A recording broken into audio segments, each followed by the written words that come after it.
Bueno, por ahí estamos. Y por supuesto, la ley de lo contencioso administrativo, que espero que podamos ir desenredando algunos de los procesos contenidos en esta ley con el objeto de que ustedes puedan empezar a tener ya un acercamiento a cómo funciona el proceso administrativo en Guatemala, que tiene sus aristas muy importantes, ¿verdad? Bueno, el Consejo de Ministros es un máximo órgano colegiado en el Ejecutivo. Cuando decimos órgano colegiado, es uno que se compone de varios miembros, ¿verdad? El órgano colegiado tiene como función poder emitir algún tipo de pronunciamiento, alguna resolución. En este caso son los acuerdos gubernativos. Pero ¿qué pasa? ¿Por qué el órgano debe ser colegiado? Y por lo regular tienen que ser en números impares. Bueno, para que no hayan, digamos que tienen una división de criterios, esos criterios no pueden empatar, ¿verdad? Tiene que haber una decisión. Entonces, por lo regular, los órganos colegiados en Guatemala tienden a ser impares. Bueno, el Consejo de Ministros, ¿verdad? Acá está definido el Consejo de Ministros, lo vamos a ver. Está contenido en el artículo 195. No hagan caso de esto, voy a corregirlo en la presentación porque dice 202, pero es el 195. Entonces, ¿qué establece? Que el presidente, el vicepresidente de la República, o sea, dos, el presidente y el vicepresidente de la República, junto con los ministros de Estado reunidos en sesión, constituyen Consejo de Ministros, el cual va a conocer cualquiera de los asuntos que sean sometidos a su consideración por el presidente, porque es quien lo convoca y lo preside, ¿sí? Los ministros son responsables de sus actos, de conformidad con la Constitución, las leyes, y en el caso de que obren por orden expresa del presidente, también de todas las decisiones del Consejo, serán solidariamente responsables los ministros que hubieran llegado a esa sesión convocada, ¿verdad? A excepción de aquellos que hagan constar su voto razonable. El presidente siempre va a participar con voz, pero no siempre va a tener voto dentro del Consejo, y cuando no está el presidente, es quien lo convoca, ¿verdad? El vicepresidente ejerciendo las funciones de la presidencia. Aquí vemos los ministros de Estado, todos reuniditos, ¿verdad? Uno lo preside, el otro está ahí. Y bueno, ¿cómo qué asuntos podríamos pensar que son sometidos al conocimiento del presidente de la República en Consejo de Ministros? Bueno, hay un sinfín, ¿verdad? Todo aquello que se relacione con la administración pública puede ser ámbito de competencia del Consejo de Ministros.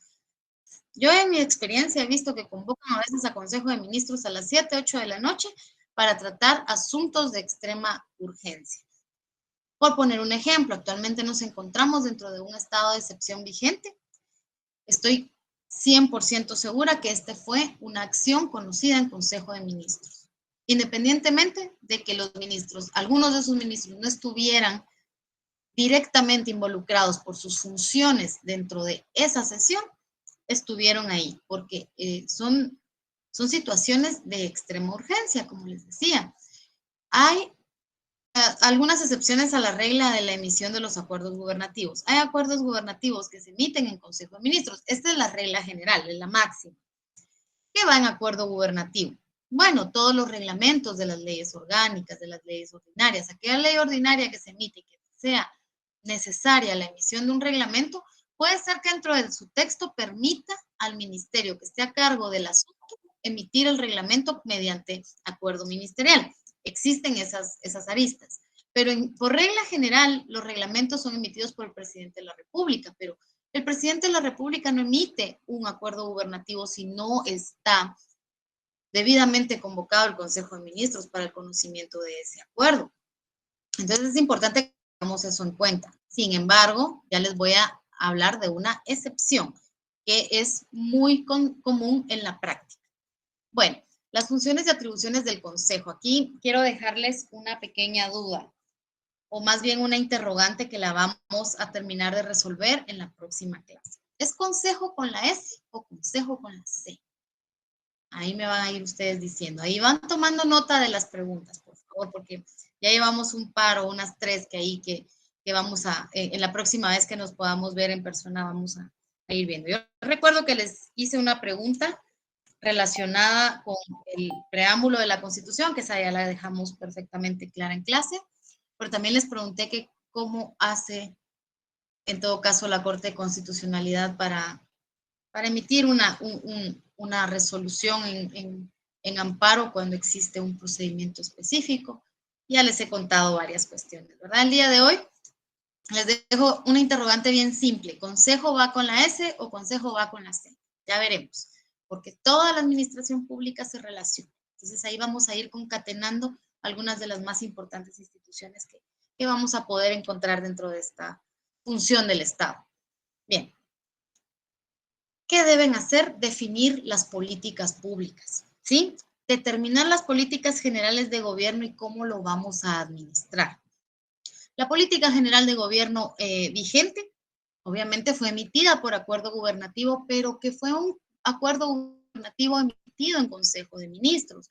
No podría el presidente de la República promulgar este tipo de documentos, ¿verdad? Y de actos administrativos, que es un reglamento, de forma unilateral, sin escuchar a su Consejo de Ministros, ¿verdad?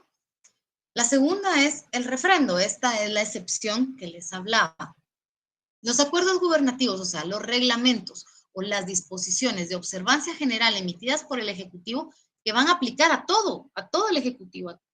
Por ejemplo, han visto que en algún momento se emite un acuerdo gubernativo otorgando un día de licencia, ¿sí? Con goce de salario a todos los trabajadores del Estado y contratistas. Porque, no sé, ¿verdad? Digamos, era 25 de diciembre, un jueves, entonces, bueno, el 26 ustedes pueden ir a casa. Puente, le decimos aquí coloquialmente. ¿Qué pasa con ese reglamento? Es un acuerdo gubernativo que está arreglando una acción en específico. Lo firman todos los ministros. ¿Alguien vio el año pasado que conseguía licencia a los trabajadores del Estado el 26 de diciembre? Un ejemplo muy claro, esto es bastante común. Pues fíjense, no estaba firmado por todos los ministros. Entonces aquí es donde viene esta función o facultad ministerial de refrendar. Los acuerdos gubernativos se emiten en Consejo de Ministros o por conducto de un ministerio. En ese caso específico que les acabo de mencionar, el conducto fue el Ministerio de Trabajo y Previsión Social. Fueron ellos quienes presentaron la solicitud al presidente de la República para poder gozar ese día los trabajadores del Estado de un día con goce de salario sin funciones. Entonces, el acuerdo gubernativo se emite firmado por el presidente, pero con el refrendo del ministro de Trabajo, en este caso la ministra de Trabajo y Previsión Social. O sea, es un aval, un visto bueno. En la mayoría de los casos que no atañen a un solo ministerio, pero que se presentan para conocimiento del presidente y del Consejo en su momento, una acción, por ejemplo, en este momento se me ocurre una política pública. Vamos a suponer que una política pública va a ser sometida a la consideración del presidente de la República para su aprobación. Pero esta política pública en realidad no vincula a muchos ministerios ni secretarías, vincula quizás a uno o a dos. Estos dos ministros pueden refrendar el acuerdo gubernativo mediante el cual se aprueba dicha política, ¿sí? Son bastantes aristas. Yo entiendo que el derecho administrativo puede llegar a ser muy abrumador, pero es importante que entendamos por qué funcionan este tipo de cosas. Como les decía, las políticas pueden ser muy específicas. Vamos a hablar de la Política Nacional de Turismo Sostenible, ¿verdad? Que es más o menos de reciente aprobación hace un par de años. Esta política pública fue emitida, ¿verdad? Como ente rector tiene al Ministerio de Economía y como ente coordinador al Instituto Guatemalteco de Turismo, por poner un ejemplo. ¿Verdad? Así es como funciona.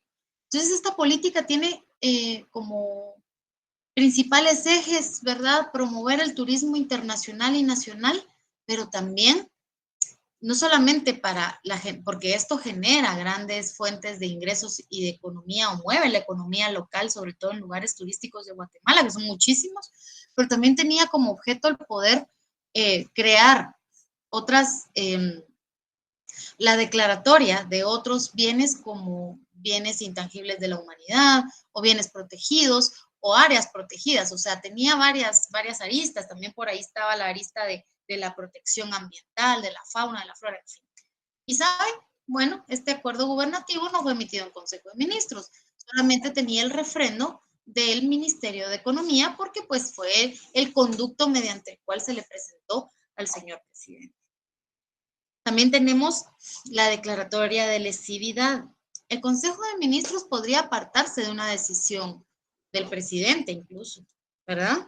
Declarando lesivos actos administrativos que dañan los intereses del Estado. Esto lo vemos muchísimo en los primeros años en el cambio de gobierno, en el primer año de gobierno de cada administración, porque vienen a encontrar un sinfín de acuerdos gubernativos que hacen ordenanzas, que emiten algunas ordenanzas que tienen que seguirse cumpliendo, pero que ya no son prioridad dentro de la política general de gobierno de la nueva administración. Entonces, el Consejo de Ministros dice, bueno, este acuerdo nos obligaba a, por ejemplo, no sé, resarcir a las víctimas civiles del conflicto armado interno, voy a ponerles un ejemplo, pero esto implica una erogación de 500,000 millones de quetzales para el Estado, ¿sí? Entonces, bueno, esto es lesivo porque es demasiado dinero, ¿ya? Este sí es un ejemplo completamente abstracto porque el programa de resarcimiento está extinto desde el año 2023. Pero así como esto, podemos pensar en muchas otras cuestiones. Por ejemplo, pueden emitirse ordenanzas de reordenamientos viales en Consejo de Ministros que aplican no a una municipalidad en específico, sino que aplican a las grandes extensiones de carretera, como la carretera interamericana, por poner un ejemplo, o algunas otras. Entonces podría ser que se emita una disposición por parte del gobierno central, ahorita digamos en el año 2027, y que en 2028 el siguiente Consejo de Ministros lo declare lesivo para no tener la obligatoriedad de continuar con dicha disposición vigente, ¿no? ¿Se entiende por ahí? Sí, Linda, gracias. Excelente, gracias.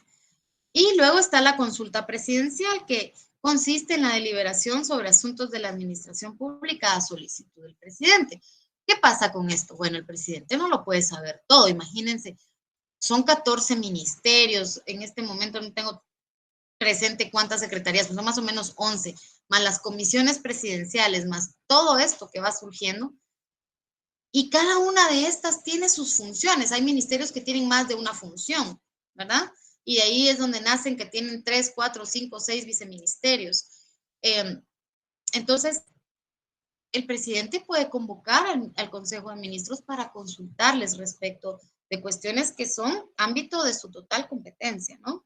Entonces, el Consejo de Ministros en realidad no es tan inútil como lo podemos imaginar en papel, ¿verdad? Y es importantísimo que tengamos en cuenta que todas esas decisiones del Ejecutivo no vienen solamente de la cúpula central, del binomio presidencial, vienen también de aquellos que ejercen las funciones específicas en cascada, ¿verdad? Bueno, esto es sumamente importante. Miren, aquí se crea un vínculo, ¿verdad? El poder, yo les decía, un gran poder lleva una gran responsabilidad. El artículo 154, lo citamos en la clase anterior de la Constitución, nos dicta la siguiente disposición. Dice que todos los funcionarios son depositarios de la autoridad y responsables por su conducta, ¿verdad? Y la institución del Estado que sirven es solidariamente responsable de las decisiones que ellos tomen. Y eso incluye al Consejo de Ministros, ¿sí? Porque solo van a perder responsabilidad de lo que decidan en Consejo de Ministros aquellos que voten de manera disidente.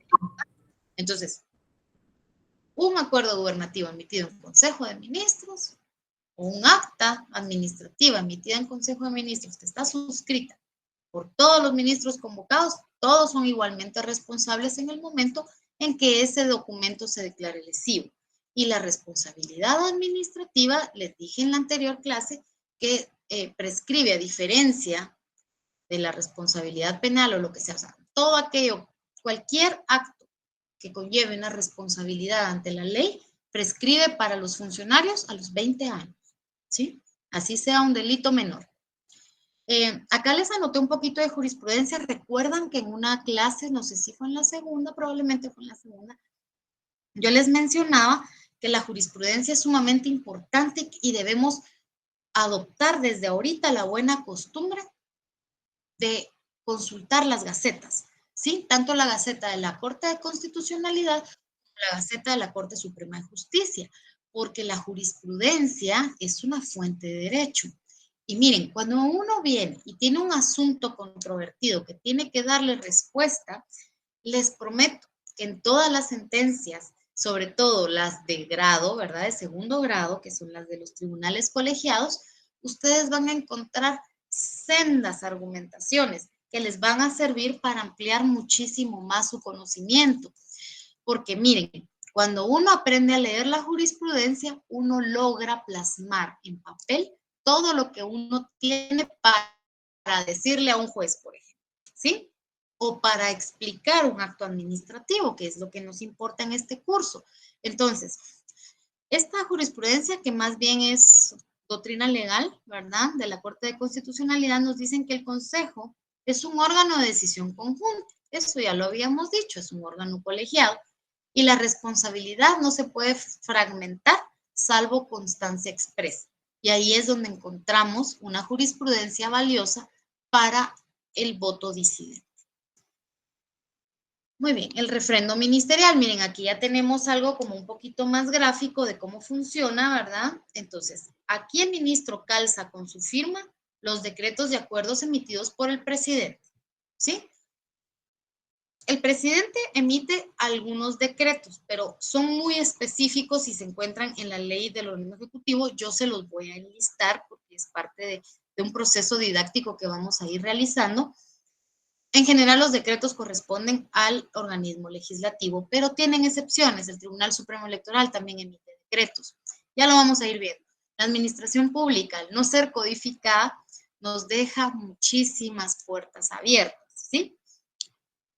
Es abrumador, pero al mismo tiempo es hermoso porque podemos explorar en un mundo de muchas posibilidades, porque la administración pública regula todas las acciones de los ciudadanos en esta convivencia pacífica que mantenemos en la sociedad. Bien, hay algo sumamente importante. Sin el refrendo, los actos presidenciales carecen de validez administrativa. O sea, cuando un acuerdo del presidente no está emitido en Consejo de Ministros y no calzan sus firmas, o no hay un refrendo del ministro que corresponde, no va a tener validez administrativa, no tiene certeza jurídica, ¿sí? Esto no lo digo yo, lo dice la Constitución, ¿verdad? Entonces es importante que tengamos bien en cuenta que el ejercicio del poder es escalonado, no es absoluto para nadie. Y el efecto, pues, es que confirma la participación del ministro y adquiere la responsabilidad solidaria. Ahí los dos se van juntos, ¿verdad? Ahí no hay para dónde, no hay de que uno va a saltar del barco cuando se esté hundiendo. Los dos se van juntitos. O todos, ¿verdad? Los 14, 15. Bueno, los viceministros de Estado. Ellos son, yo les coloqué aquí la palabra, el brazo operativo del despacho. Porque, vuelvo e insisto, esto va en cascada.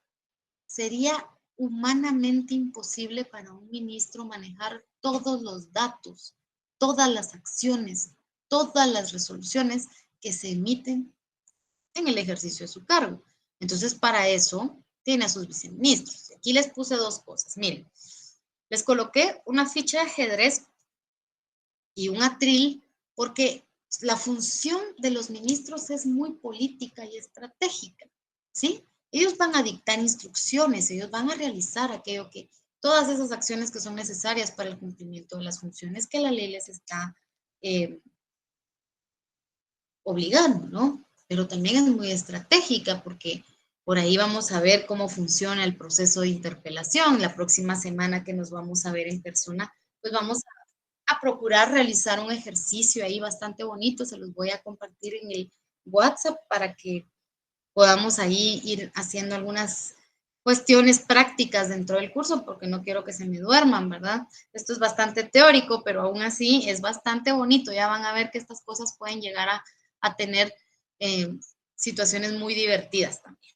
Entonces el ministro es esa figura política, pero es aquel que dicta las estrategias. Entonces su viceministro, ¿qué hace?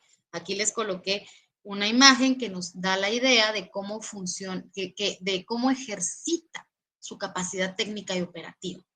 Todos los ministerios tienen un área sustantiva, todos. Esa área sustantiva es la que se va a encargar de poner en marcha la maquinita, ¿verdad?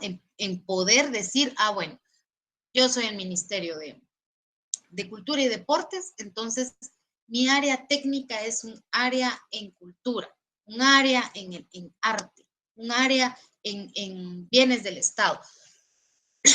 Perdón, todo aquello que les sirva para cumplir con las funciones que la ley le indica. Bueno, yo soy, yo estoy en el Ministerio qué sé yo, de Economía, ¿sí? Entonces la función técnica va a ser hacia ese ámbito, al ámbito de la economía global, al ámbito de la economía local, no sé, a salvaguardar el turismo porque eso genera fuentes de ingreso, a pensar en estrategias para disminuir los ingresos de remesas y aumentarlo en inversión, área sustantiva. Pero miren, no existe un solo ministerio, secretaría, comisión, congreso o poder del Estado de ningún tipo que no tenga un área jurídica. Y esa es la importancia de ustedes y la importancia de que ustedes desde ahorita se formen como administradores públicos. Porque esa área de expertise, chicos, miren, por lo regular conlleva muchos años de formación dentro de la administración pública.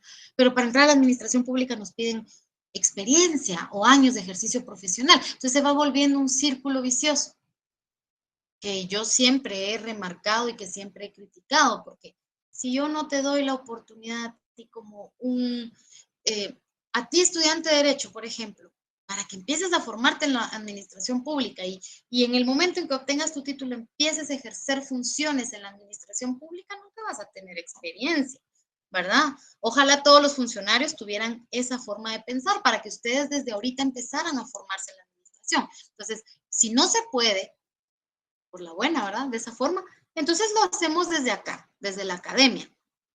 Entonces la función técnica y operativa son inmensamente importantes, pero para que ustedes tomen esta motivación de aprender y de apasionarse por la administración pública, porque al final de cuentas, si no somos funcionarios, somos ciudadanos y usuarios. Entonces siempre vamos a estar involucrados con la administración pública de una o de otra forma.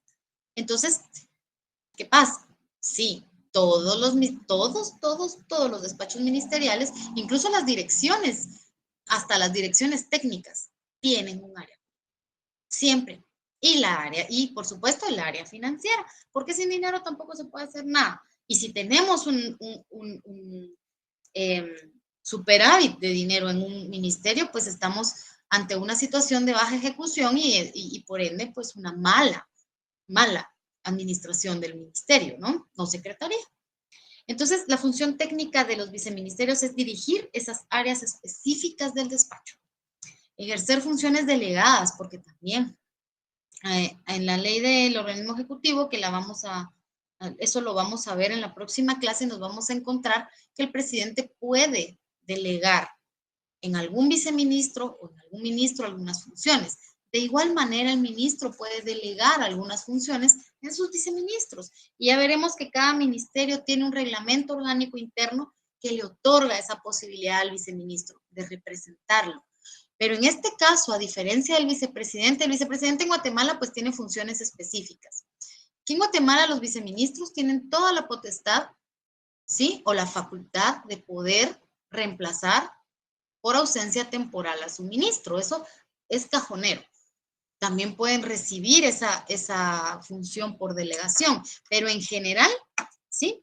O sea, la sustitución del ministro en su ausencia es tal vez la calidad más importante que tiene el viceministro, o la inmediata, pero los viceministros tienen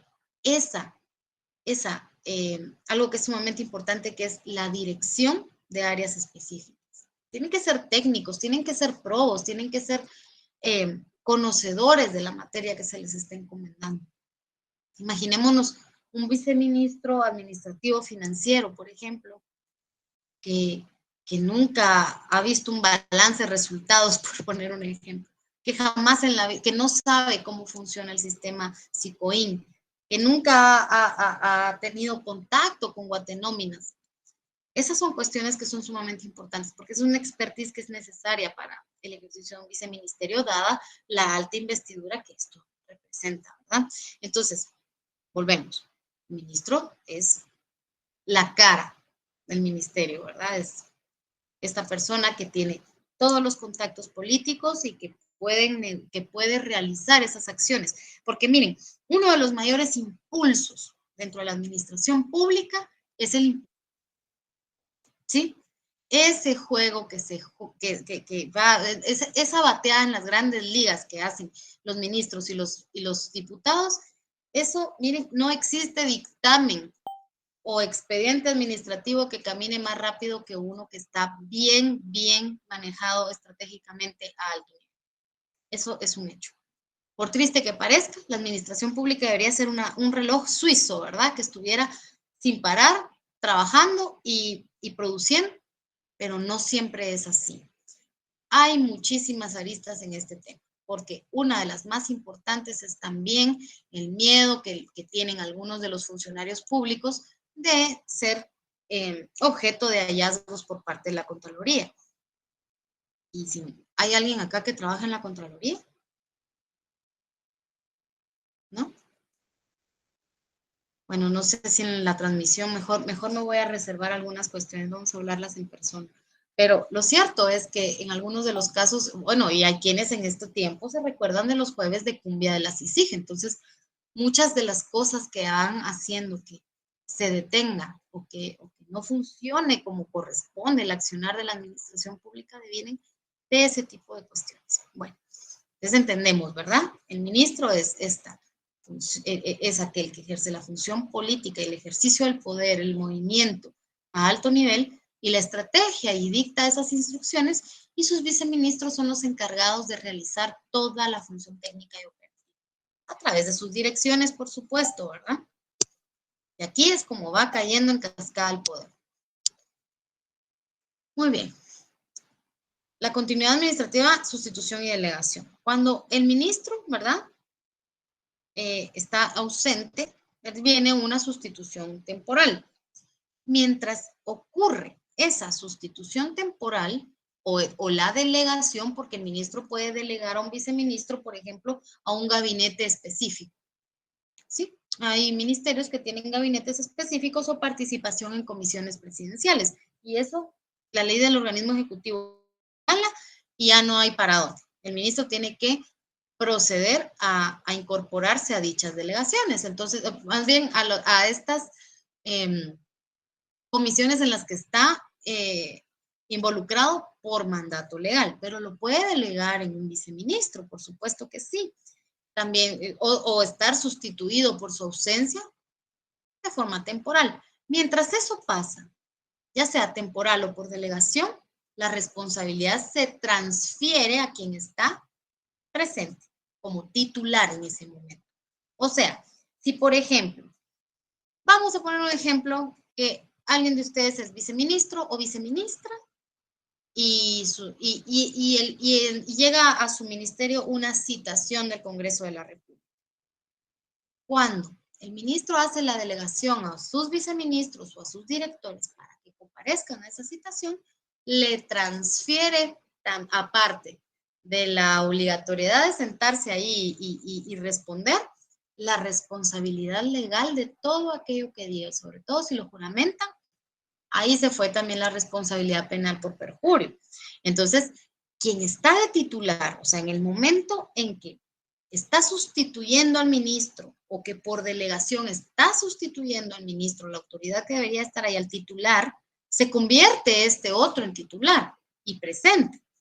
Entonces, los viceministros en esos casos asumen plena responsabilidad legal, plena, o sea, nada más que decir, ¿verdad?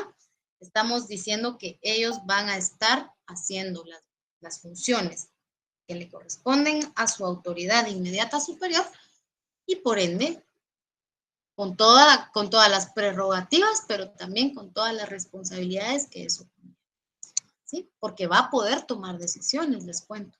Vamos a suponer que este viceministro está convocado a Consejo de Ministros, pero vamos a suponer que está con graves quebrantos de salud o es oficial fuera del país, entonces delega a uno de sus viceministros y este va a refrendar o va a firmar un acuerdo gubernativo, toda la responsabilidad queda en ese viceministro, porque está ejerciendo las funciones del ministro en ese momento. ¿Tienen o no tienen inmunidad los viceministros? Otra pregunta para la próxima. Bueno, o si alguien la sabe, pues de una vez la puede decir. Bien. Mecanismos de impugnación y de defensa. Vamos a empezarnos ya a preparar de forma técnica para cuando lleguemos al procesal administrativo, porque es sumamente valioso que ustedes se formen en el proceso administrativo, porque ir a litigar en esos procesos es muy bueno, porque muy pocos lo conocen. Entonces, yo no tengo ningún problema en que empecemos a pensar ya en que vamos a estar litigando, en que vamos a estar ejerciendo nuestra profesión, ya sea de uno o del otro lado, no importa, pero con calidad, ¿verdad? Para que podamos hacer cosas grandes en el ejercicio profesional. Bueno, primero hay un acto administrativo que se emite, ¿sí? Se emite un acto administrativo. En la clase, fíjense que esta tarjetita se las hice porque me gustó que en la clase anterior uno de ustedes me preguntó por esos artículos de la ley de lo contencioso administrativo. Entonces, no podemos apartar el proceso de lo sustantivo. Lo sustantivo de lo procesal no se pueden divorciar por ningún motivo. Y yo creo que si los llevamos paralelamente podemos avanzar incluso muchísimo más dentro del ámbito de la doctrina. Porque miren, les voy a decir algo, a mí me encantaría que ustedes pudieran encontrar, ¿verdad? Yo utilizo utilizo varios libros, les voy a decir, para generarles sus clases, pero el que más me gusta es el de Derecho Administrativo, parte especial del doctor Hugo Calderón Morales. Él fue mi catedrático en la Facultad de Derecho y creo que es el que mejor se adapta en cuanto al orden a la guía programática del curso. Sin embargo, yo utilizo también autores españoles que, pues, la verdad es que la legislación guatemalteca es casi un copy-paste de la legislación española y con base en eso, pues, podemos aprender muchísimo de la doctrina española que ha sido, bueno, desarrollada desde muchísimo antes que nosotros existiéramos como Universidad de San Carlos, imagínense. Entonces, ahí podemos tener bases bastante sólidas con respecto a la administración pública y su evolución. Sin embargo, eso lo podemos hacer, como les decía, ustedes ya solitos y ahí. Pero acá yo lo que quiero es que ustedes puedan aprender cosas que les van a servir para la vida, porque difícilmente vaya a llegar a su oficina jurídica un día y le vaya a decir, defina qué es derecho administrativo, defina administración pública. Eso no va a pasar. Van a llegar con ustedes con situaciones reales. Entonces, por eso es que a mí me gusta que ustedes entiendan aquello que es lo más importante para que podamos avanzar y tener una formación que no nos va a servir para un examen. O sea, realmente los exámenes parciales, ustedes van a tener 5, yo les hago 1, tienen otros 4. Puede ser que más, no sé, o puede ser que menos, pero pues ya suficientes tienen, ¿no? Tienen 3 por curso en cada semestre, 2 parciales, un final, entonces no me interesa mucho eso. Me interesa muchísimo más lo que ustedes pueden aprender para su vida. Entonces, esto es algo que quiero que aprendan para la vida. Vean, el acto administrativo se genera, ¿sí? Puede ser una resolución, un acuerdo, o incluso podría ser un oficio. He visto que se impugnan oficios. Y es una decisión administrativa que nos están brindando. Ok. Perfecto. Nosotros hicimos una petición a la administración pública y la administración pública nos dio una respuesta contraria a lo que nosotros esperábamos. Entonces podemos utilizar un remedio procesal. acá les aparece el recurso de revocatoria, podría ser reposición. No les mencioné el recurso de reposición porque es bastante gracioso, ¿verdad? El recurso de reposición lo conoce la misma autoridad que dictó el acto administrativo impugnado. O sea, parece chiste, pero así es, ¿verdad? La ley así lo señala. En este caso, el recurso de revocatoria me pareció un poco más bonito para platicar y para que lo desarrolláramos, porque en el de revocatoria, una autoridad administrativa emite una decisión, el acto administrativo, y este recurso lo conoce su superior jerárquico, ¿sí? Es como lo más, yo creo, amigable, ¿no? Obviamente, en el caso de aquellas autoridades administrativas superiores, como los ministros, no hay una autoridad por encima, excepto el presidente, pero eso no lo podemos hacer, ¿verdad? Entonces presentamos el recurso de reposición. Ahí la misma autoridad que lo dictó es la misma autoridad que lo va a resolver. La revocatoria no. Con el tema de plazos y eso no nos vamos a detener mucho, no les quiero saturar su mente porque todo está en la ley de lo contencioso. Entonces, bueno, el recurso siempre se presenta ante la misma autoridad que dictó el acto administrativo. Grábense eso, por favor. Si el acto administrativo, la decisión, la emitió un viceministro, ¿sí? Ante este mismo vamos a presentar la impugnación, aunque tenga superior jerárquico, ¿sí? A ese mismo le vamos a dirigir y él tiene la obligación de elevarlo para que lo conozca el ministro, ¿sí? Lo mismo pasaría si fue un director o un jefe quien emitió el acto administrativo, se lo presentamos a esa misma autoridad y éste está obligado a elevarlo, ¿de acuerdo? Entonces, vamos a suponer que se llevan a cabo todas las etapas del recurso que van. Miren, pues, lo primero es que la persona tiene 5 días para interponerlo. O sea, si hoy me notifican el acto, yo tengo 5 días para presentar el recurso. Eso aplica para reposición y revocatoria. Recibido el recurso, entonces se debe de correr audiencias en este orden. A la parte interesada o aquellos que se consideren interesados dentro de esta situación, porque pueden haber más personas involucradas. Se corre. Licenciada, disculpe, una duda. ¿Qué pasaría en el caso de los alcaldes? ¿Quién sería el superior jerárquico de ellos? Perfecto, gracias. Miren, es raro que los alcaldes per se emitan resoluciones, pero si lo hacen, su superior jerárquico es el Consejo Municipal, ¿sí? Donde están los síndicos y los concejales.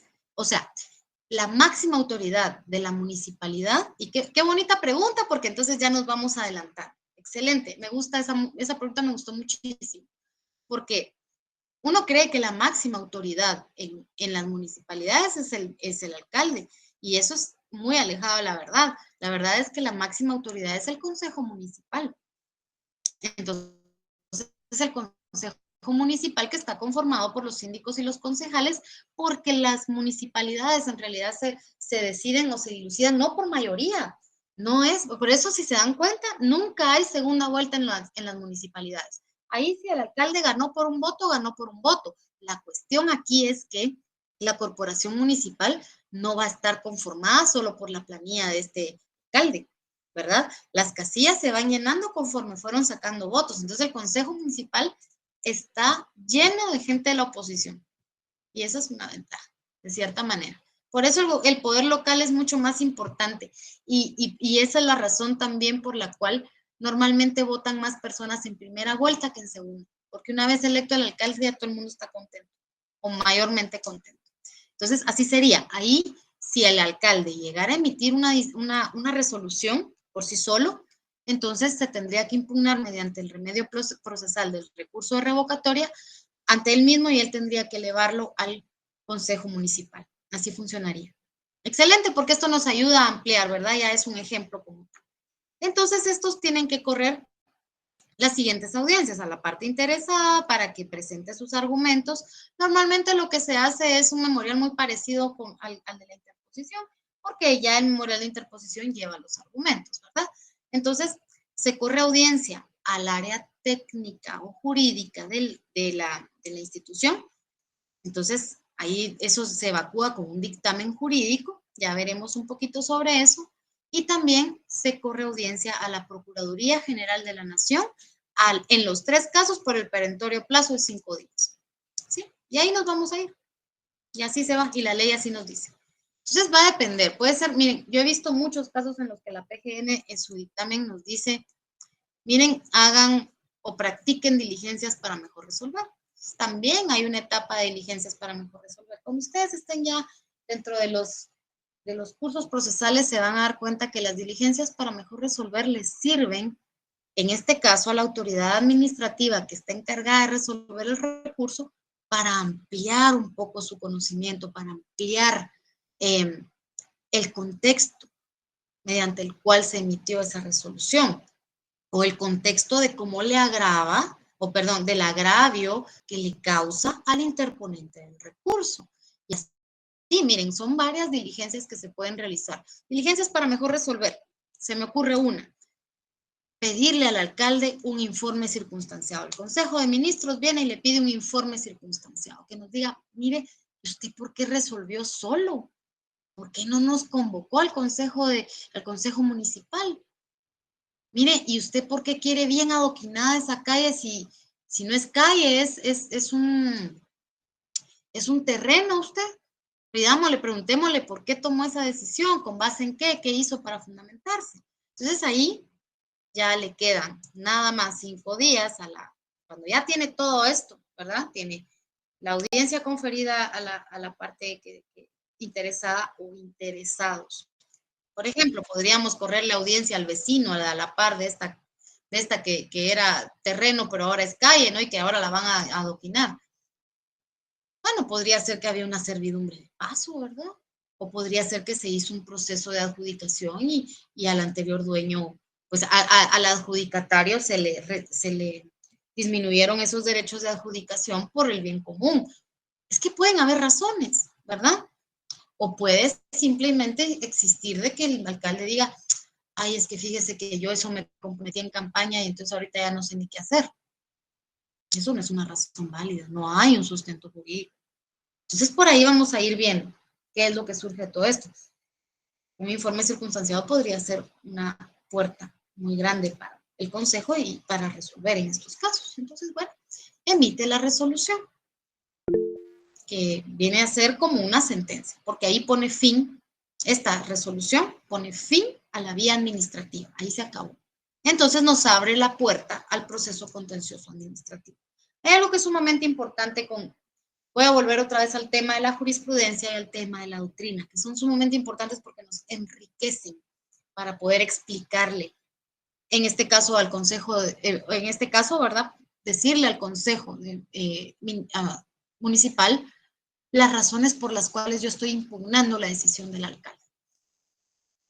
Vean, los recursos, tanto de reposición como de revocatoria, suspenden cualquier trámite administrativo. Eso nos dice la ley. Ahí estamos. Sobre todo en procesos de contrataciones del Estado. Ya está el artículo 101, 110 de la ley de contrataciones del Estado, que nos dice, no, ahí ponemos pausa, stop, mientras está diligenciándose el recurso. Sin embargo, aunque la ley lo diga, la Honorable Corte de Constitucionalidad, y dado que esa es una ley ordinaria, nos ha dicho ya varias veces que no, que los recursos no son o no tienen efectos suspensivos cuando se trata de bienes y servicios públicos que son de suma urgencia o necesidad. Se ha pronunciado específicamente en casos como la adquisición de pasaportes o de cartillas para pasaportes, libretas vírgenes se llaman. Se ha pronunciado con respecto también a la adquisición de medicamentos y en la adquisición de granos para la distribución, ¿sí? Por parte del Ministerio de Agricultura, para mitigar, ¿verdad?, los casos de desnutrición crónica o aguda. Entonces, ya son varios fallos. y siempre son, casi siempre son en estas materias, ¿verdad? Que son cosas de suma urgencia. Recordemos, ellos argumentaron, bueno, el pasaporte es de suma urgencia porque ¿cómo va un guatemalteco a acreditar su situación legal, ¿verdad? En el extranjero. La única forma de acreditar la identidad en el extranjero es mediante el pasaporte. ¿Sí? La Organización Internacional de Aeronáutica Civil, ¿verdad? La OASI, nos da ese lineamiento que aplica a todo el mundo. Y entonces, la única forma en la que yo puedo acreditar mi identidad en el extranjero es con mi pasaporte. Por eso son tan indispensables y tan urgentes. Lo ponen al mismo nivel de la salud y de la alimentación. Porque si no me puedo identificar, ¿qué pasa? Imagínense que actualmente pues sabemos cómo funciona la política exterior con Estados Unidos y aunque tú tengas pasaporte no es garantía de que en Estados Unidos no vayas a tener problemas. Pero imaginémonos en un lugar del mundo en el que yo voy a trabajar y tienen reglas muy estrictas, le hace Tailandia, lugares como estos, o de Medio Oriente, y se me ocurre que, porque se me olvidó, y salgo sin velo, no sé cómo se llama, tiene su nombre, y me llevan arrestada por eso, y yo no puedo. Burka se llama, licenciada. Burka. Burka, gracias. La voy a apuntar. Yo siempre que escucho una palabra nueva, la apunto para que nunca se me olvide. Gracias. Entonces, si yo voy y salgo sin mi burka, ya ven, ya la puedo usar hasta en contexto, ahí vamos bien. Entonces, me puedo meter en un lío muy grave, ¿verdad? Lo mismo es con la seguridad alimentaria. Fue alarmante. Yo vi la nota de prensa a principios de la semana pasada en la que nos decían, bueno, 67 niños murieron por desnutrición crónica el año pasado. Esto es un problema de todos, de todas. Entonces, en esos casos de gran urgencia, los recursos no deberían de impedir que esta institución del Estado realice la adquisición, porque es urgente, ¿verdad? Sin embargo, ustedes saben que no todos van a estar contentos en ese tipo de procesos. Entonces, bueno, terminado y concluido el procedimiento, digamos que se dictaron diligencias para mejor resolver, eso nos da una amplitud de 15 días más dentro de la tramitación del recurso, y ya a los 5 días se emite la resolución final por parte de la autoridad superior o de la autoridad que dictó, la misma autoridad que fue quien dictó la resolución. Entonces, y ahí se acabó, ahí ya no podemos seguir, ¿verdad? Entonces, ¿qué nos abre la puerta? Al juicio, porque está agotada la vía administrativa. A eso se le llama principio de definitividad. No podemos iniciar el proceso contencioso administrativo si no hemos agotado la vía administrativa. Tampoco nos podemos ir directamente al amparo, peor, porque ni siquiera hemos terminado la vía administrativa, no pasamos por el juicio contencioso, el proceso contencioso. Es una fase judicial, ¿sí? El contencioso no tiene efecto suspensivo conforme a la ley. No suspende el trámite de nada, todo se puede. O sea, la administración pública puede continuar realizando cualquier situación. Vamos a suponer que el Consejo de Ministros encontró que tal vez el alcalde, perdón, el Consejo Municipal encontró que el alcalde tenía la razón. Entonces, se acabó. Resuelve siempre en contra del ciudadano que interpuso el recurso. Y le dice, no, ¿sabe qué pasa? Que ahí hay que adoquinar porque hay que adoquinar. Fíjese que si no, no tenemos cómo trasladar estas pipas de agua hacia aquella comunidad que no tiene pozo. Entonces nos sirve muchísimo para transportar el agua hacia el otro lado. Disculpe, pero fíjese que tal vez el alcalde sí tenía un poquito de razón. Bueno, la resolvemos. Por supuesto, no le vamos a hablar coloquialmente. Esto se va a ir con el lenguaje técnico que corresponde. Le vamos a decir, mire, por cuestiones de requerimiento del servicio de agua y porque esto es para el servicio de la colectividad, ¿verdad? Vamos a darle prioridad al derecho público sobre el derecho personal que usted tiene de esa adjudicación que se le hizo hace 1000 años, ¿verdad? Entonces se lo vamos a argumentar y a estructurar de la mejor manera, porque puede ser que ustedes sean el asesor jurídico del Consejo Municipal y les toque ver todo esto y unificar todas las audiencias que fueron conferidas, hacer el análisis y posteriormente redactar la resolución. Y bueno, agotamos la vía administrativa y nos vamos al... Entonces esta persona va, o ustedes, ¿verdad? Digamos, son el abogado de este ciudadano que dice, no, pero si a mi abuelita, a mi tatarabuelito le adjudicaron ese terreno.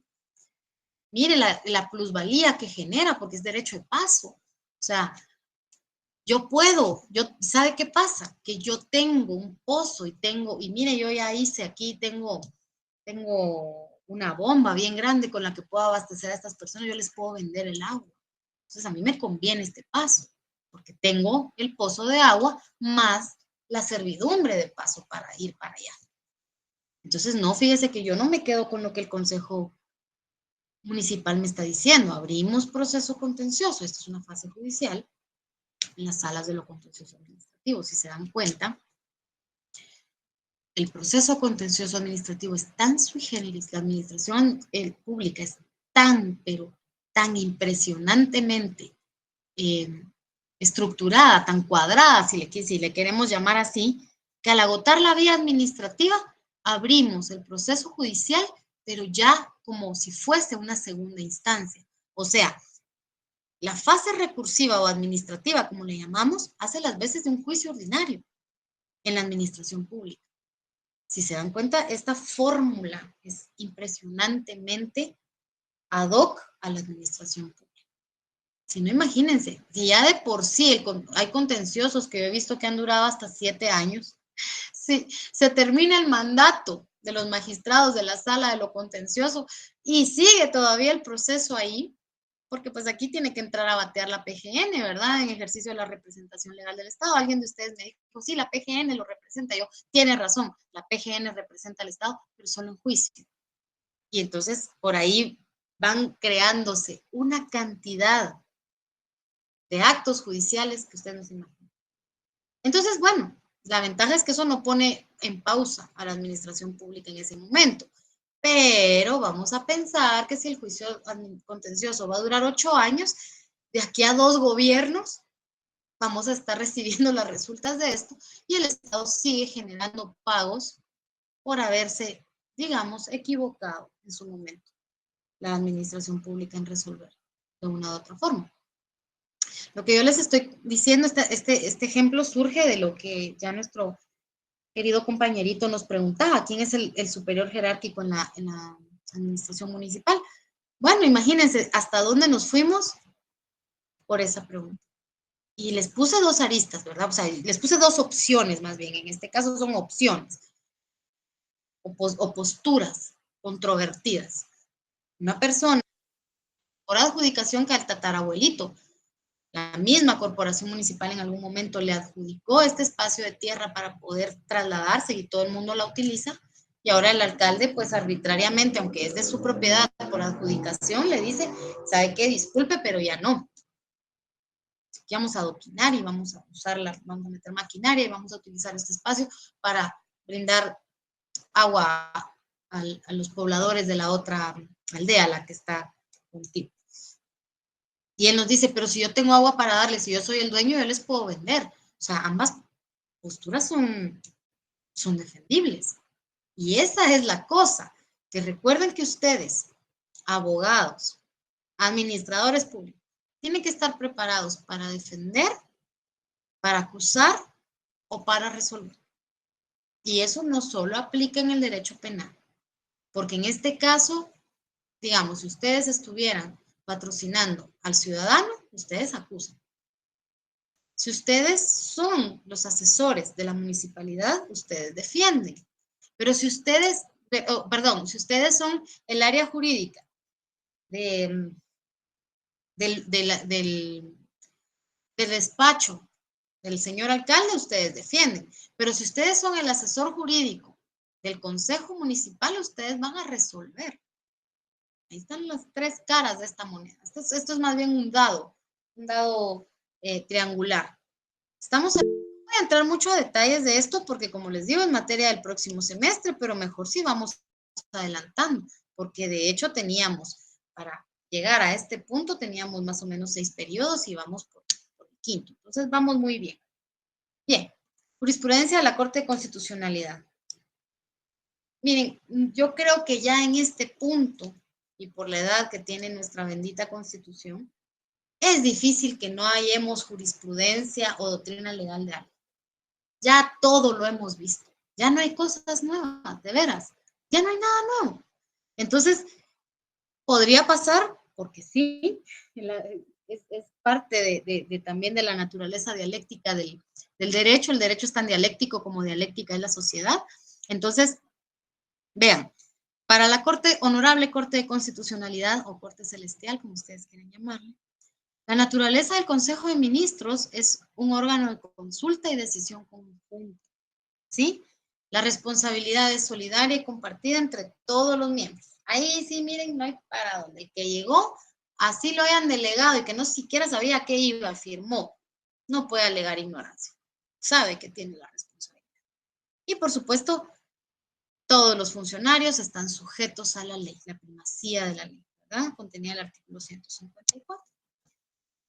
Acá les hice un pequeño esquemita de la jerarquía y la responsabilidad. Esto es el efecto cascada, que les llaman. Miren cómo va cayendo hacia abajo, ¿verdad? Presidente, Consejo de Ministros. Aquí comparten como estas son órganos eminentemente políticos y de ejecución, comparten el ejercicio del poder, pero también comparten la responsabilidad.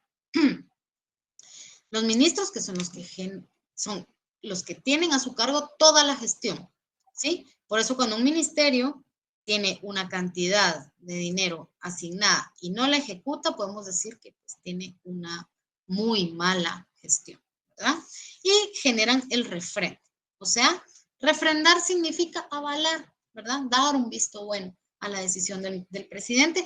¿Por qué? Porque yo tengo la función sobre la cual se está emitiendo esta decisión, mediante acuerdo por lo regular, ¿verdad? Acuerdo gubernativo. Y los viceministros son los que generan todo el apoyo técnico, ¿sí? Todo el apoyo técnico recae en los viceministerios y por ende en todas las dependencias de los viceministerios, ¿sí? Que eso puede ser direcciones, pueden ser unidades, pueden ser departamentos, o viceministerios, perdón, también podrían haber subdirecciones, hay diferentes cuestiones, como los vayan a nominar según sus reglamentos orgánicos internos. Pero también cuando está sustituyendo al ministro, tiene esa responsabilidad delegada, salvo que emita voto disidente, que también lo puede hacer. Aquí está el control legal a esto. Les vamos a decir por cuestiones didácticas, excepciones, ¿verdad? Excepcionalmente, toda regla tiene una excepción, les vamos a decir excepciones, pero el nombre correcto es control legal. El control legal consiste en el voto disidente, en los recursos que podemos utilizar, ya sea revocatoria o reposición, o en el juicio contencioso administrativo. Y ahí vamos concatenando todo, ¿sí? Vamos a ir concatenando nuestras leyes y porque la ley no se puede interpretar solo mediante el texto, que es lo que la ley. Yo les decía, el artículo es de la ley del organismo judicial, me dicen, sí, las leyes se interpretan conforme a su texto. Ajá, siempre hay un contexto y no lo podemos escapar porque es parte de la responsabilidad de un buen análisis jurídico.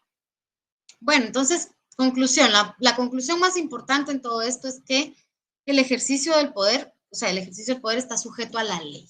El funcionario no puede hacer nada que no esté en ley. Los funcionarios son depositarios de la autoridad, ¿verdad? Les vuelvo a colocar, este es un artículo sumamente importante. Y entonces, a través de este efecto cascada, el Ejecutivo garantiza, ¿verdad?, que el Estado pueda ser capaz de llegar a cumplir sus fines, ¿sí? Porque, para empezar, si sabemos de la responsabilidad que estamos ejerciendo y de la necesidad de emitir estas disposiciones y de hacer todo lo que sea necesario para la correcta ejecución, también aparejado a ello existe la rendición de cuentas. ¿Por qué? Perdón, puede ser muy atractivo que desde el Ejecutivo se nos asignan funciones y se nos otorga un pedacito, una porcioncita de ese poder que viene de la soberanía del pueblo cuando se hace la delegación de los poderes y se va en esta cascadita, puede ser muy tentador, pero la misma ley nos enseña que todos los actos en la administración pública tienen que encuadrarse a lo que la normativa legal vigente nos ordena, porque nos puede generar una responsabilidad a largo plazo. Ya no se me vayan a ir, permítanme dejar de compartir pantalla para que podamos platicar sobre... A ver, estamos.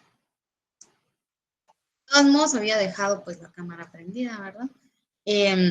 Vamos a ir a la Constitución para que tengamos un poquito más de claridad con respecto a lo que acabamos de hablar, ¿verdad? Les decía que el artículo 193, quiero decirles algunas cositas aquí para que ustedes se vayan motivando. Bueno, dice que los ministerios, dice, para el despacho de los negocios del organismo ejecutivo, habrá los ministerios que la ley establezca. ¿Qué ley? La ley del organismo ejecutivo, ¿verdad? Con las atribuciones y la competencia que la misma señala. O sea, los ministros no es que puedan hacer todo lo que les dé la gana, ¿verdad? Tienen funciones específicas. Entonces, las funciones generales que le asisten a todos los ministros son ejercer jurisdicción sobre las dependencias de su ministerio, era lo que yo les decía, ¿verdad? El ejercicio del poder estratégico, nombrar y remover a los funcionarios y empleados de su ramo. La mayoría de cargos, como por ejemplo los viceministerios, las direcciones, las unidades, son de libre remoción y nombramiento, porque hay todavía dependencias del Estado en las que estas personas ingresaron a la administración pública por oposición en su momento y que pues puede que continúen ahí después de 40 años. He visto casos, pero no es lo usual. Lo usual es que estos son puestos de confianza que son de libre remoción y nombramiento. Pues refrendar los decretos, acuerdos y reglamentos. Yo creo que ahora ya ustedes saben qué significa refrendar, ¿verdad? Que es avalar. Cuando se presentan estas cuestiones a someterse a la aprobación del presidente mediante acuerdo, deben de llevar este refrendo. Presentar al presidente de la República su plan de trabajo, eso es algo importantísimo, y así, son varias cuestiones, pero quería platicarles de algo muy específico. Quería hablarles de los requisitos para ser ministros de Estado. La Constitución dice que debe ser guatemalteco, hallarse en el goce de los derechos de ciudadanos, no tener ninguna prohibición legal, y ser mayor de 30 años. Nada más. Yo creo, esta es una opinión muy personal, muy de él y Galvez, ¿verdad? Soy yo. Yo no creo que sea buena idea que un médico, por ejemplo, esté a cargo del Ministerio de Salud Pública. Yo no lo creo. Yo creo que los ministros de Estado deberían de ser administradores de formación. Mejor si administradores públicos de formación. Puede ser que por ahí esa área de expertise, no sé qué tanto funciona y si se dan cuenta, creo que de ahí deviene aquella baja ejecución en el Ministerio de Comunicaciones, Infraestructura y Vivienda. Normalmente nos dan ahí a un ingeniero civil y eso está bien, pero yo creo que ese ingeniero civil estaría mejor de viceministro. O sea, les digo esto ya después de haber visto para qué es el viceministro, para ejercer la función operativa, la función técnica. Entonces, este técnico tiene que saber lo que está haciendo, pero ¿será que la función política y estratégica debe recaer en alguien tan técnico? Yo creo que el administrador público, los abogados, porque miren ustedes, los abogados, lo que no sabemos, de verdad no lo inventamos. Yo ya les pasé a ustedes aquel tip de, ay, fíjese que lo que usted me está preguntando es una cuestión bastante complicada. Fíjese que merece un análisis a profundidad. Nosotros siempre nos la salvamos. Y precisamente dentro del ejercicio de esta profesión nos va a llegar cada cosa, se los prometo. Se los prometo. Vamos a pasar, si ustedes van a ejercer su profesión liberal, van a pasar en su oficina un día de estar litigando en laboral a estar presentando un recurso administrativo al siguiente o a, no sé, no se imaginan. Y ahí es donde vamos aprendiendo tantas cosas que es impresionante. Entonces yo creo que la Constitución no tiene amarrada el nombramiento, más allá que pues ya habíamos dicho que en el artículo 183, la literal S de la Constitución, faculta al presidente para nombrar a sus ministros. Por supuesto, son su personal de confianza. Pero, miren, cuando una de ustedes sea presidenta de la República, la primera, y uno de ustedes su vicepresidente, tómenlo en cuenta. Tal vez aquí entre sus compañeras, sus compañeros, van a ver. Yo sé que muchos de ustedes van a querer especializarse en el derecho administrativo. No hay preespecialización. La única opción que nos queda es la preespecialización en derecho constitucional, que son muy parecidos. Pero de pronto por aquí ustedes van a ser doctores en derecho administrativo, doctoras en derecho administrativo y serían, miren, para mí no hay mejor calidad para ministro de Estado que un abogado o un administrador público de carrera. Creo que esa es la base de todo para que esto vaya a funcionar. Y si desde hoy ustedes empiezan a ser administradores públicos de formación y hacen esa carrera, miren qué orgullo, porque yo sé que la administración pública va a estar en buenas manos.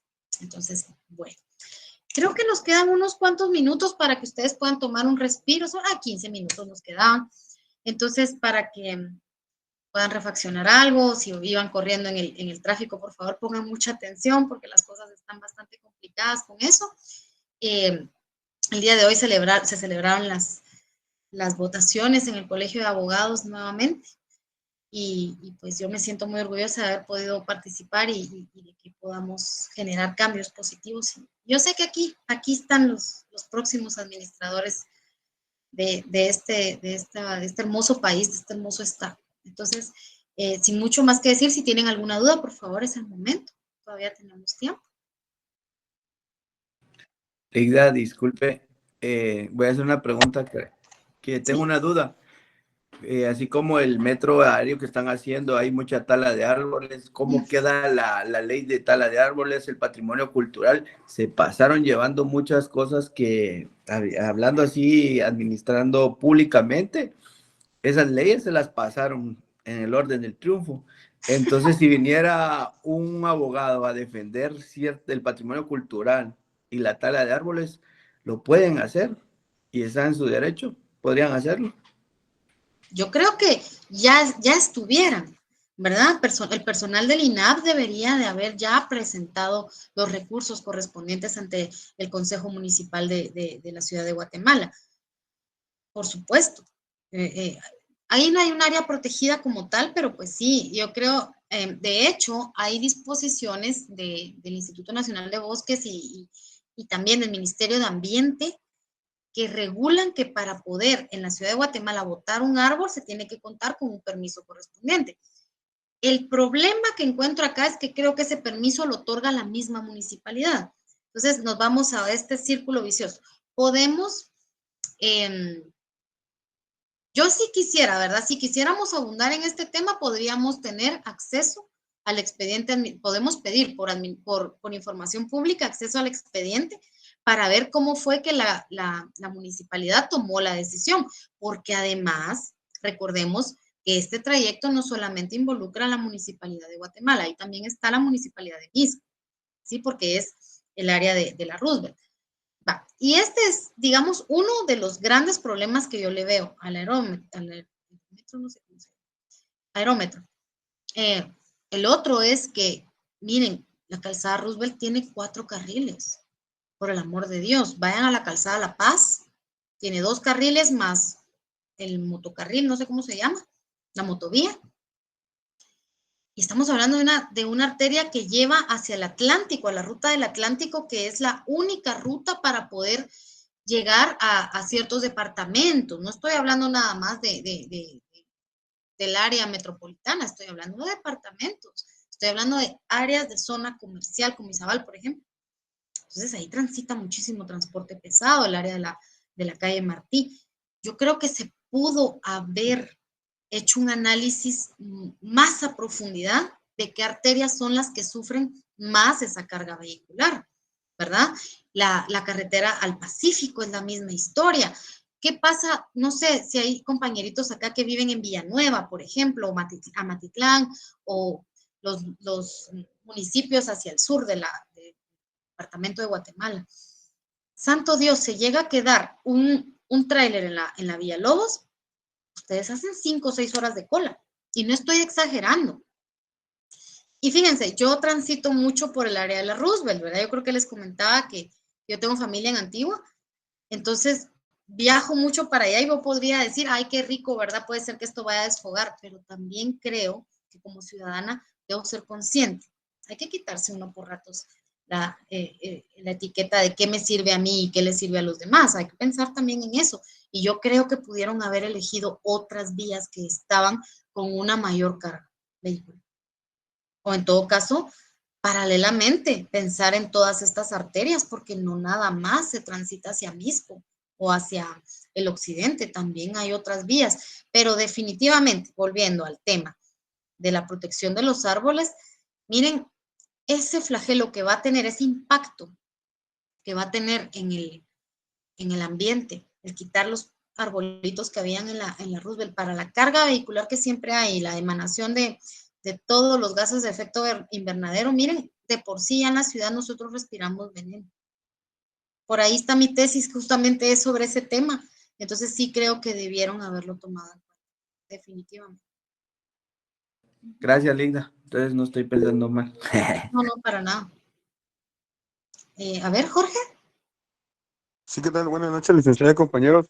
Fíjese que la verdad estoy tratando de buscar, pero yo me acuerdo que cuando el año pasado recién se publicó eso de la tala, perdón, de lo del aerómetro, yo me acuerdo que en el artículo que leí decía que el INAP no, como bien lo dijo usted, es que quien autoriza ellos no se pueden meter en obras públicas, porque quien lo autoriza es la municipalidad y quienes se lo autorizaron fueron el Ministerio de Ambiente y Recursos Naturales y el Congreso de la República. Y vuelvo, repito, como es obra pública, el INAP no se puede meter ahí, más que solo, por así decirlo, supervisar que haya una reforestación. Y sí me acuerdo que en el plan decía que iba a haber una reforestación de 2.500 árboles. ¿Dónde los van a poner? Esa es la cosa, ¿verdad? Porque que por lo menos en toda la vía los pusieran a los lados como para que sigan cumpliendo la función que tenían esos árboles, ¿verdad? Pero de ahí en más, no, pero sí, el INAP no se podía, al ser obra pública, no se podía meter. Y como ahí sí que el círculo vicioso, eh, yo tengo el poder, yo autorizo, ¿verdad? Y eso fue lo que hizo la municipalidad con la municipalidad de Misco, ¿verdad? Imagínate. Gracias por el dato. Fíjense que esas son las cuestiones que son bien debatibles en cuanto al tema de las resoluciones administrativas, que las podríamos impugnar, por supuesto que sí. Fíjense que con el tema de la reforestación hay que tener mucho cuidado. Yo tengo un poquito como de issues con esa situación porque, por ejemplo, cuando el Estado asume a través del Ministerio de Ambiente el compromiso de reforestar por cualquier motivo, ellos lo que dan son 2.500, van a decir, 2.500 árboles. Normalmente se van por pinabete. El pinabete tiene su área. El pinabete no es para estar en cualquier lugar, porque aquí nos da dos opciones. El pinabete puede ser que altere completamente el suelo en el que está y como necesita tanta humedad y tanta agua, mate toda la flora que esté a su alrededor. O B, puede ser que no esté recibiendo la suficiente humedad y se mueran, previo a haber traído para sí toda la humedad del suelo. Compromete incluso las futuras plantaciones. Yo no soy agrónoma, ni siquiera sé muy bien cuidar flores de casa. Lo más que he tenido en mi vida ha sido un huerto, pero son cuestiones, y ya ven, por eso es que el derecho se relaciona con todo. Ahorita ya paramos hablando de ese tipo de cosas, y así nos va a pasar. Mientras estemos hablando de administración pública, vamos a ir aprendiendo de estas cuestiones. Y justamente, o sea, no podemos, no sé, tomar esas decisiones creo que son a veces un poquito irresponsables. No sé de qué manera las resoluciones administrativas puedan llegar a ser, digamos, sí, por el interés colectivo, pero yo creo que es importante el respeto al ambiente. Es sumamente importante tener esa moral ambiental. Es una calidad que debemos procurar también. Gracias por tu intervención. A ver, César. Buenas noches, compañeros. Y que sea solo, si fuera tan amable de repetir el nombre del autor del libro que mencionó, de Derecho Administrativo que usa, por favor. Con mucho gusto, acá está, miren. Es el Derecho Administrativo, parte especial, de Hugo Haroldo Calderón Morales. Mi querido doctor Hugo Haroldo Calderón Morales. Fíjense que yo tengo ahorita les digo, quinta edición. Gracias. Tengo la quinta edición que es del año 2006. Sí, año 2006. Que fue el año en que estaba en séptimo semestre, como ustedes. No, perdón, es de 2005. Yo tengo la quinta edición de 2005. Puede ser, miren pues, les propongo una cosa.